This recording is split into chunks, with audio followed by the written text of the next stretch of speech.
জি দর্শক, আমরা বর্তমানে অবস্থান করছি ঠাকুরগাঁও জেলার সেই রানীশঙ্কেল উপজেলার সেই রানীশঙ্কেল রামরাই দিঘিতে।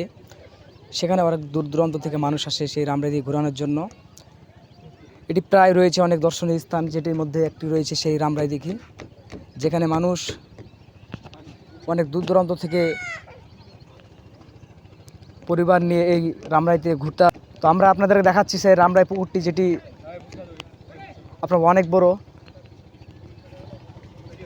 যেটিতে আপনার ক্যামেরাতে হয়তো বা বোঝা যাচ্ছে কিনা সেটা বলতে পারবো না।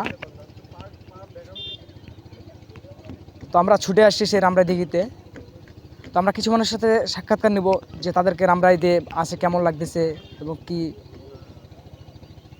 আসে কেমন ভালো লাগতেছে নাকি, তাদের কাছ থেকে আমি সাক্ষাৎ করব। ধন্যবাদ। আপনার বাসা কোথায়? আমার বাসা হচ্ছে ভরনিয়া, রানীশঙ্কেল উপজেলার ঠাকুরগাঁও জেলা। আপনি এখানে কি করতে আসছেন? আমি এখানে ঘুরতে আসছি, আমাকে অনেক ভালো লাগতেছে। অনেক ঘোরার মতো জায়গা আছে, এর মধ্যে একটা রানীশঙ্কেল রামরাই দিঘি পার্ক, যেটা অনেক বিখ্যাত। এখানে একটা পুকুর আছে, অনেক ছেলেমেলে ঘুরতে আসছে, অনেক ভালো লাগতেছে। প্রথমত ভাই আপনার বাসা কোথায়? আমার বাসা হচ্ছে এখানেই, পার্ক থেকে আমার বাসা যেতে 2 মিনিট লাগবে। এখানে বিশেষ করে প্রতিদিন অনেক মানুষ হয়, তারপরে মনে করেন শুক্রবারে বেশি মানুষ হয় আর কি। শুক্রবার হচ্ছে ছুটির দিন, অনেক মানুষ ঘুরতে আসে, বেড়াতে আসে। তবে আমাদের ইউনো স্যারকে এখানকার মানুষজন বলছিল এটা আরও উন্নত করার জন্য বা ভালো একটা প্রসেস করার জন্য, যেহেতু বাইরে থেকে মানুষ আসতেছে, দিনাজপুর থেকে, ঠাকুরগাঁও থেকে, অনেক জায়গা থেকে এখানে মানুষ আসে আমাদের রামরাই পুকুর দেখার জন্য। তো নতুন করে ইউনো স্যারকে বলার পরে এই যে এখানে একটা দিছে ইউনো স্যার, একটা মানুষকে যাওয়ার জন্য সুন্দর একটা দিছে সিঁড়ি। আবার ওই যে নৌকা চলতেছে পানির মধ্যে। তাই ইউনো স্যারকে আরও বলছি যে আমরা যেন এটা এমন একটা আমাদের বাসার পাশে এমন একটা পার্ক দেখতে চাই, যেখানে এটা নিয়ে অনেক নিউজ হবে, অনেক মানুষজন আসবে, ভালো যাতে সবাই নাম করে যায় আমাদের এলাকার।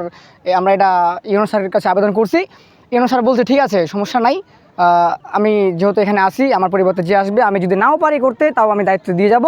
আমরা ইউনো স্যারকে বলছি আমাদের এই রামরাই পুকুরে চারপাশে সুন্দর করে একটা পাঁচি দিয়ে, চারপাশে একটা পাঁচি দিবে, বাইরে থেকে কেউ যাতে আসতে না পারে।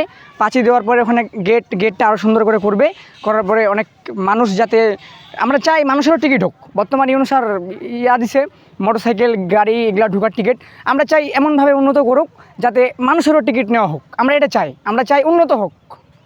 আমরা এখানে ঘুরতে আসছি, অনেক ভালো লাগতেছে। আমরা ফ্রেন্ডরা এখানে মজা করার জন্য আসি আশেপাশের গ্রাম থেকে, এবং অনেক আরামদায়ক জায়গায়, এটা ঠান্ডা লাগতেছে, অনেক আবহাওয়া ভালো, ফ্রেশ আবহাওয়া।